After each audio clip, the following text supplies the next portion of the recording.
The soft mitral component will only be heard if the listener concentrates on the period immediately preceding the obvious and quite loud tricuspid component.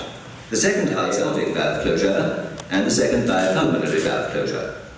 Aortic closure is louder than pulmonary closure, and it is usually only the aortic component of the second heart sound which is normally present over the whole field at this site.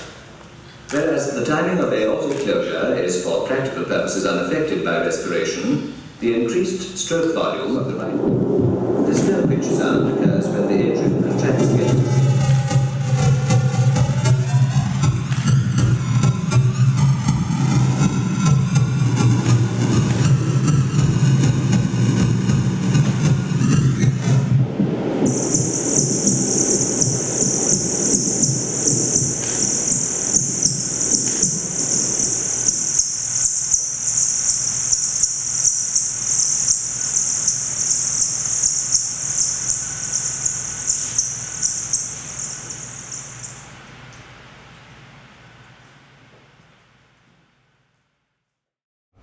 I'm Matt Weedman. I'm one of the founders of the Flinching Eye Collective, and we are a sound art, multimedia performance collective.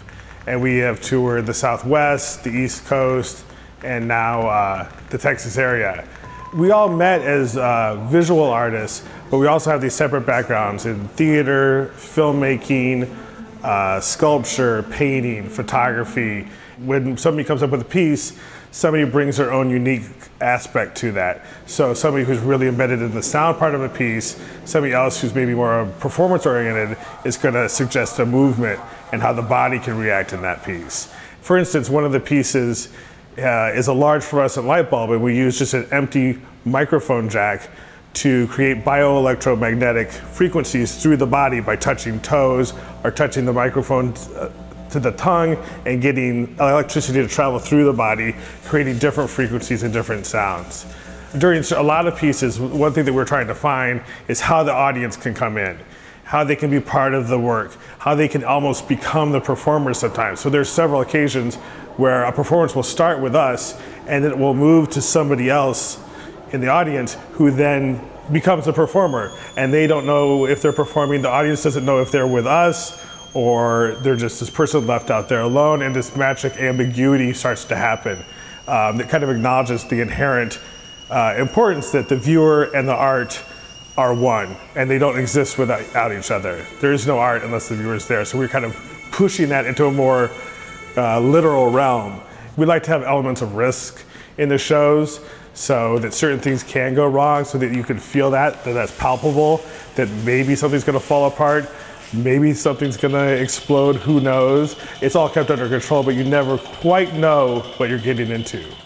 At the end of our shows, people come up and start talking about the work, and they have to remember, because the pieces overlap so much, and it's so one experience, that they have to actually use their memory to go back and pull apart different things that had actually happened, you know, from this overall visceral experience that they've had, which is really nice.